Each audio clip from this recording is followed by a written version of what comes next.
cute. Oh my God, I love her. Hello. Oh my goodness. Hey, Welcome. everybody. Today is, I know, You I do this start. every time I No, you're host. I'm good. like, do I talk? Do you talk? Today is June 23rd, and we are talking about mentorship and why it matters for growing careers, confidence, and community. We have Miss India Brown with us tonight. Thank you for Yes, yes. joining us. Hi. Super excited to be here.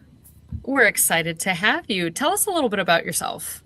Well, I am India Brown. I am the actual board chair for Pass the Torch for Women, which is a mentoring institution that where we support women in all aspects of life, in all spaces that their journey takes them. Aside from being the board chair, where I volunteer to support to do that, to spend my time, I am an entrepreneur full time. I own a project management consulting firm called PM Phase. We focus on IT implementation, software application. We also focus on workforce development and training. I have been a project manager for the majority of my career, and I just decided I'm going to leave corporate America and I'm going to just start jumping out here and doing some things on my own. And it's been amazing, been amazing. Awesome. We Yes. love that I have never here. heard of Pass the Torch. Is there a website we can direct people to? It is. It's passthetorchforwomen.org, www.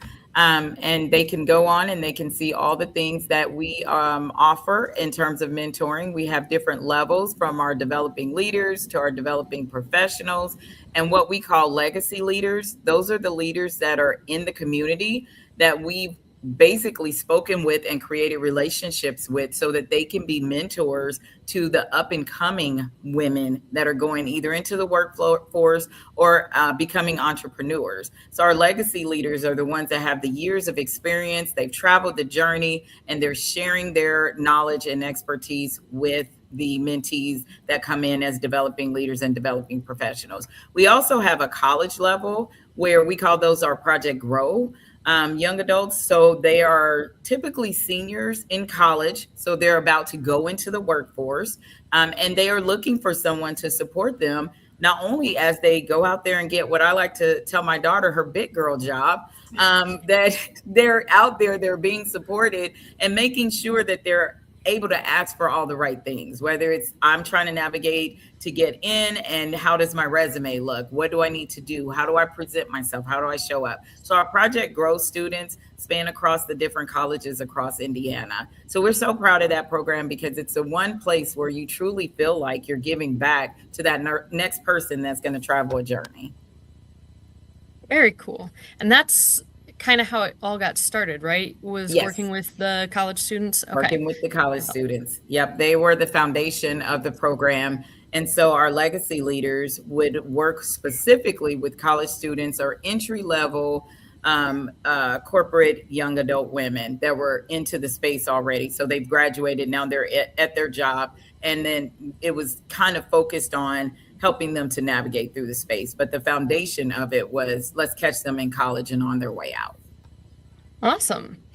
Um, so one of the things that we want to go into to start with tonight is what mentorship really means. And I think, starting with those collegiate level mentorees and working your way up, what does it mean, the word mentorship? Well, I think, asking in my number of years from being a mentor and also a mentee early on, it really means support. It's to also help streamline all of the thoughts and ideas that a person has, but doesn't really know how to correlate them to actually put together an action plan and make it happen. So setting up those goals, setting up what is it that you want to try to get accomplished and how can I support you doing that? or this is what support looks like doing that once it's the relationship is established. So it's really creating a safe space for two people to really come together, because mentors don't just mentor; they're also getting a little bit of that back in return. So it's a space where they're sharing. So mentoring to me just means you show up, you get the support, we give you all the tools that you need and the resources and the access. We put you into the rooms where you need to be so that you can potentially find the success that you're looking for. Very nice. Um, that being said, there's a lot of terms I think that can be thrown around, and I don't know if they're necessarily interchangeable, but the difference between like mentoring, coaching, sponsoring, I mean, do you consider all of those kind of the same thing, or do they have different aspects to it? They do have different aspects to it. I get asked that a lot because I am a mentor. I am not a coach. People say that I am a coach, but the difference that I try to describe between mentor, coaching, and sponsorship and sponsors, a mentor is going to already have a roadmap that they've traveled, right? They are the ones that, when this mentee comes into the space, it's because they're looking for a specific thing that they want to get accomplished. And the mentor has been that space. They've been in that space. So they're there to help that mentee or that person, to be able to take their own ideas, their goals, their objective, see what it is that they can, map out, and then map those things out together. So this was my road, this was my journey. Here's where you're trying to be. Let me help you not have to take maybe the exact journey, or if I had challenges, here's where my challenges were. So really it's the mentoring is there where the plan's already kind of established and this person wants to come into the space and understand how it gets done. Coaching, and again, these are all of my defined definitions when I talk to people. Coaching is the person who wants to have a coach, whether it's a life coach, health coach, dietary coach. The coach basically says, you write the plan, and I'm going to walk you through how to get to it. You write out everything that you want to do. What do you want to accomplish? What is it that you're trying to get to? And I'm not going to tell you my journey. I'm going to let you walk your journey, but I'm going to walk alongside and hold you accountable for it.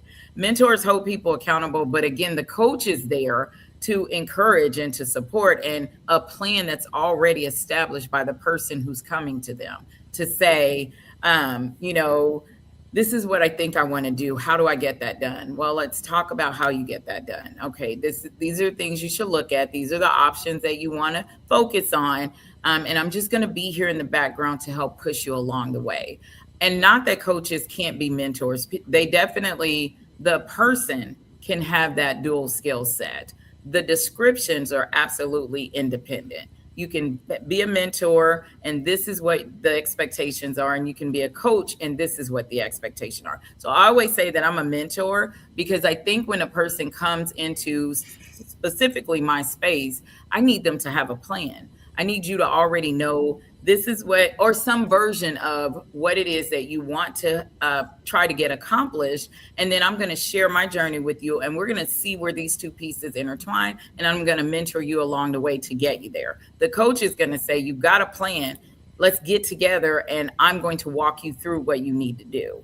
And I'm going to help make sure you stay accountable to the action items that you have listed in your plan. I'm going to make sure you do all of that all along the way. The sponsor, that's the person, and I've had several sponsors when I worked in corporate America, that really does champion for you when they know you are doing an amazing job at your job, or doing amazing work at your job. You have taken the initiative. You have done all the things to get promoted, to get pay raises. That sponsor is going to speak your name when it's time to get the next promotion, when it's time for a management track opportunity to come up, when it's time for a role that they're looking for someone with a special skill set or a direct skill set. That sponsor is going to say, I've got a person. I'm going to talk to you about India because this is what she's doing. And this is how the next level of her career looks. And I want to support her while she does that. And I'm not in the room. So the sponsor's your champion.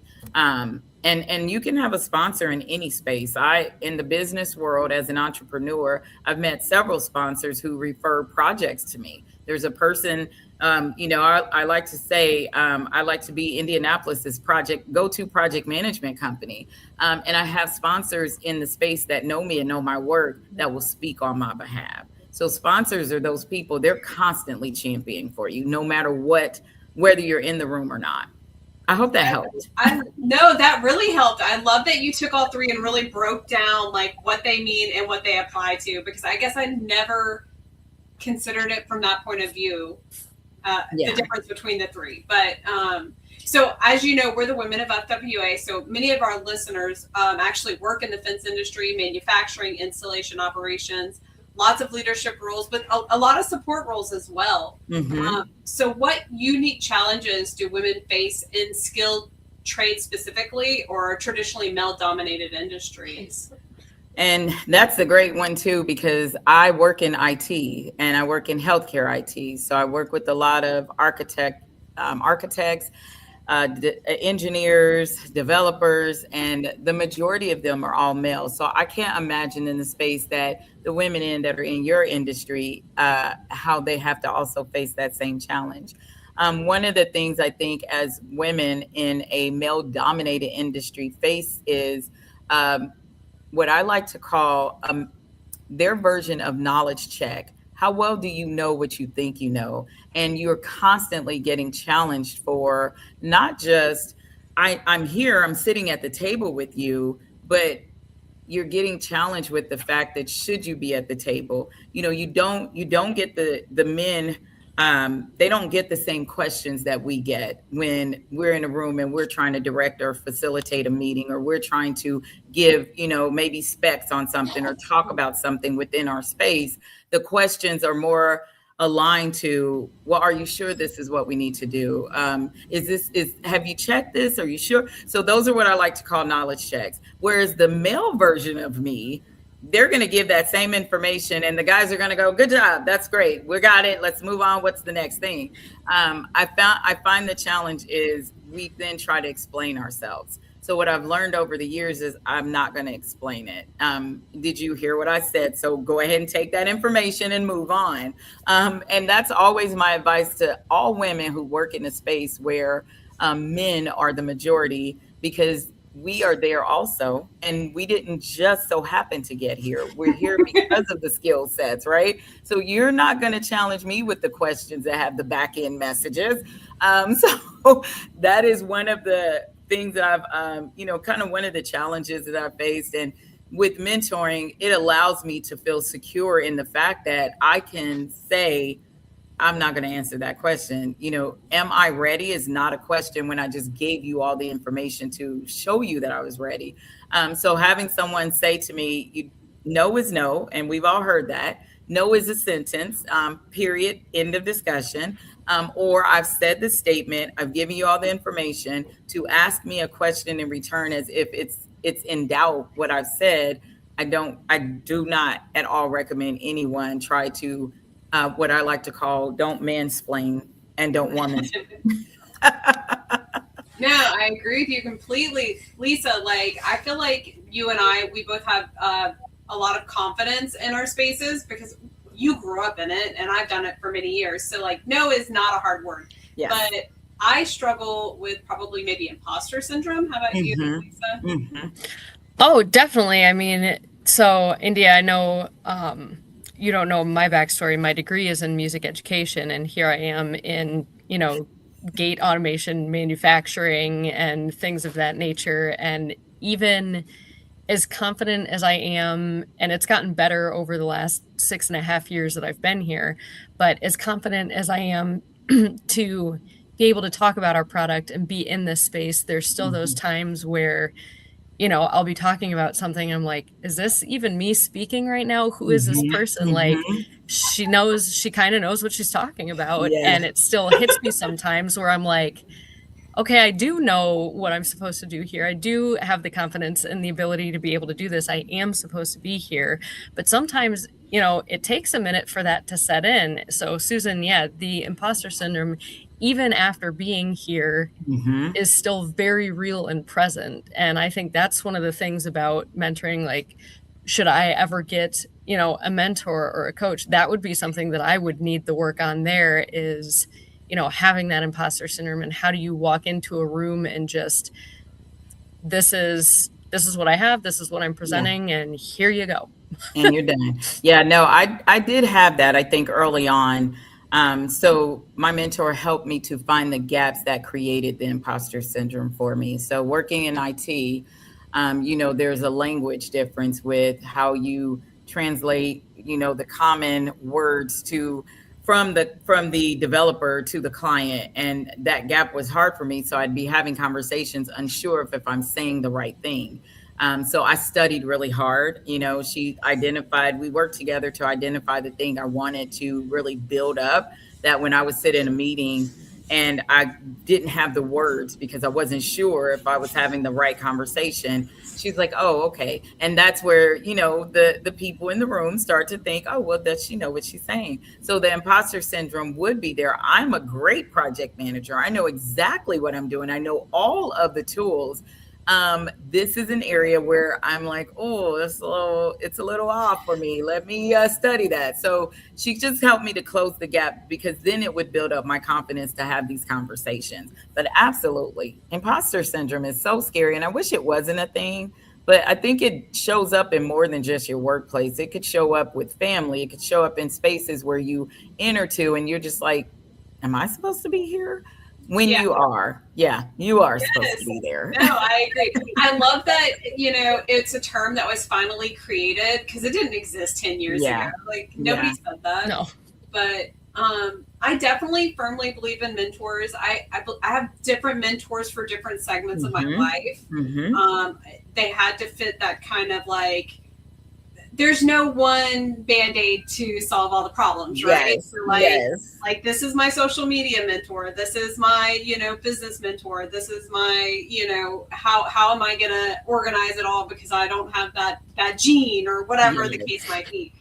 But I know there are a lot of people out there who are looking for mentors. Like, what are some of the questions you ask yourself to start heading in that direction, right? Like, I have people who reach out to me all the time who say, "Hey, I would like you to start a mentorship program within the Women of FWA," or "I'm looking for a mentor, or I'm new." And I'm just like, I don't even know where to direct them next, or Mm. the questions to have them ask themselves, "Are you actually ready for that?"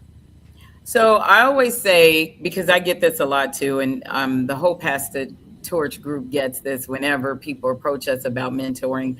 The number one thing is time. We created a program where I think a lot of people who are looking for mentors, they don't realize the time commitment that they might need to put into that. You're asking for someone to give their time to you. Are you ready to give your time back? To support your basically success, and to create and cultivate that relationship. So one of the things we say at Pastor Torch, we ask for just an hour a month, right? 1 hour, start with 1 hour, meet with this person either in person or virtually, whatever works for the two of you, 1 hour. And then the next month, maybe by the time you guys are 2 or 3 months in, it extends beyond that. But if we create a baseline of just that first hour, give your time for 1 hour a month. And I think what happens is people are like, oh, I can do that, because they think of mentoring and the mentee pair. Oh, we've got to spend like hours. I got to reach out to this person every week. I've got to do this with them. I got to check in on them. Now, those are things that, yes, we do want you to do. But I think the most important thing is to establish the relationship, and to maybe create some boundaries, and to set some expectations for the two people. We always start with 1 hour, and we only ever ask for 1 hour a month, but we find that people evolve into more than 1 hour a month, texting maybe once a week, or going for coffee more than just that one time they've met in the month. So I think it's time. Ask the person who's looking for a mentor, has to say, do I have the time to commit to this? And if you can't commit 1 hour, then you really aren't ready. The second thing I always say is, what do you need a mentor for? Because tons of people say they need mentors, and it's okay. But I mean, I think, like you said, you can have a mentor in every space. I have a personal mentor and I have a business mentor. And I don't mix the two, but I think one of the things is identifying how do you know you need a mentor versus if you need a coach versus if you just need a therapist. So we can't leave that person out because I think that relationship, if you know if there's challenges more than what a mentor can really support you with, then you might want to move into the therapy role. You know what I mean? And then you get a mentor to help support your therapy choices. So you have to ask yourself, what am I looking for? And a couple of the examples I'll tell you real quick is when you ask yourself that question, the first one is, what do I want to do? Am I trying to advance in my career? Am I trying to build out, a portfolio for myself that looks like this? And I really don't know how to do that. I can't really, I know some pieces of it because I'm working in corporate America, but I can't build a roadmap because I don't know what the roadmap looks like. Then you might need a mentor. You might need someone to come in and say, okay, here's what mine looks like. Let me fill in some of the gaps for you and help you build out a roadmap. The other question is, do I want to be a listener in this relationship? Because if you aren't going to be open to taking that constructive feedback or to taking that honesty that that person's there in this relationship with you, if that's not the goal, then maybe it's not a mentor that you need. Maybe you're not ready. And I have had people that are not ready for mentors. But I always say, well, try a coach first. A coach will help you maybe understand why you're not really receiving things from people. Maybe there's, and obviously maybe personality differences, but mentors, I think get into these relationships where people say they want a mentor and then it's like, well, I already did that. I don't need that. I don't need that kind of, support. I don't need this. And it's like, well, you should ask yourself before you got into this relationship. So just a That's few questions. that's a solid point too, because there's people who, even if they do want a mentor, their personality, they kind of hear it as criticism almost, and Hmm. then they shut down and then they don't Yes. want to listen. And so, it's good to know that maybe it's not for you. And like you said, maybe getting a coach instead Yes. first is the right path to go. Um, but at what point then, let's flip the switch here. At what point should somebody consider becoming a mentor themselves? I know we're getting a little low on time here, Okay. just because, you have the dynamic of, well, do I need a mentor? Am I going to listen to a mentor? How do you know if you are in the position to be a mentor for somebody else? And I'll say this, I think everyone's in a position where they can be a mentor for someone else. It's just at the space where you meet that person where they are. We have legacy leaders, developing professionals, developing leaders, and Project Grow. Each of them can mentor the one below them, right? So our developing leaders who just joined the workforce can support a college student who's just now getting into it because they've already traveled that journey. So college students can support high school kids. You're coming out of high school and coming into college. I think when people think about if they can be a mentor, again, it's what is it that you feel like you've journeyed through that you can share with someone else. If you've got that story to share and you're open to sharing it and you're able to support a person through the journey that they may take, you are capable of being a mentor.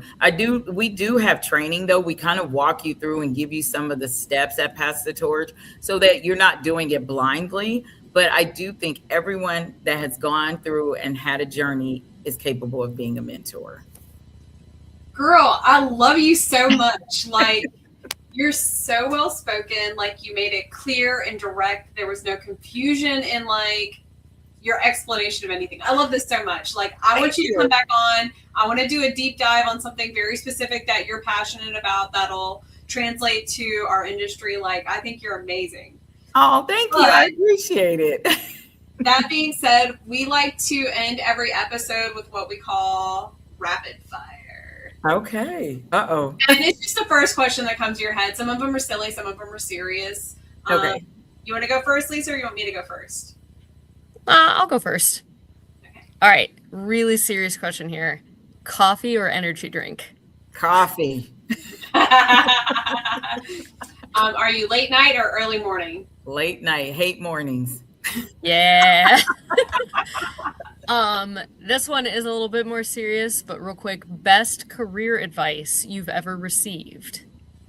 Um, let them know who you are when you enter the room. So I walk in the room like I already know Ooh, who's in here. Let them know who you are when you enter the room.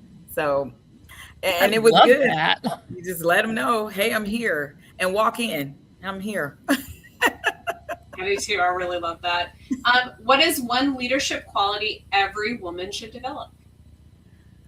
Emotional intelligence. Ooh.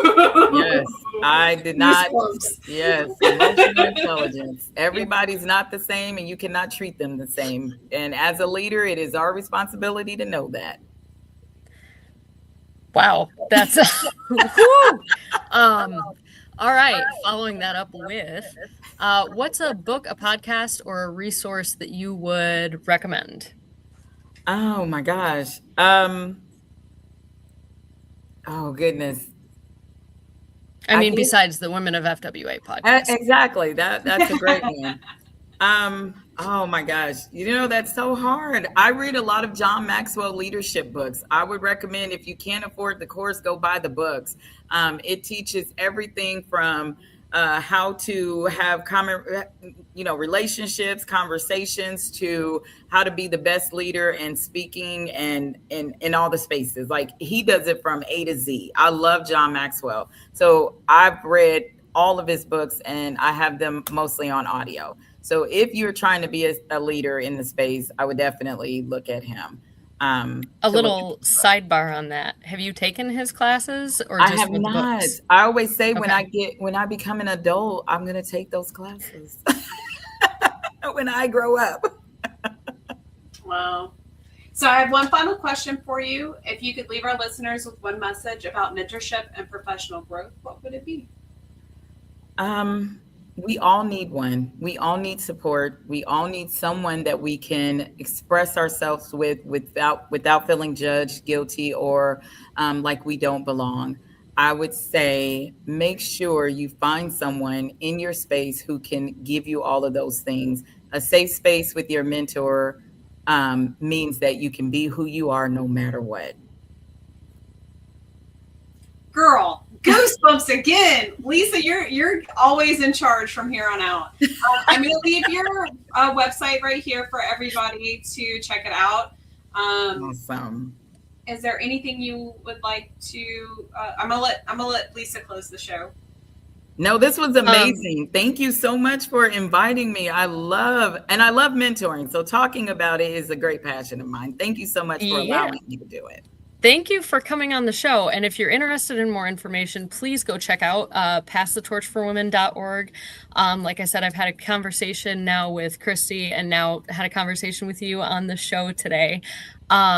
Just from the two of you alone, really, really great group of women.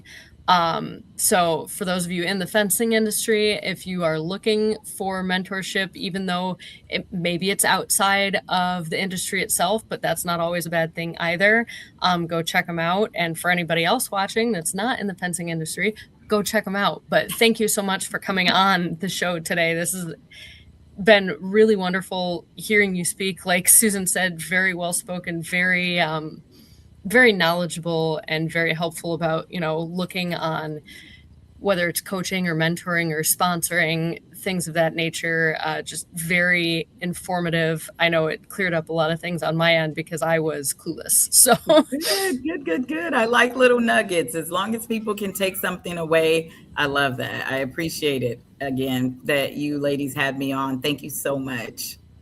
Awesome. Next week, you guys. See you then. All right.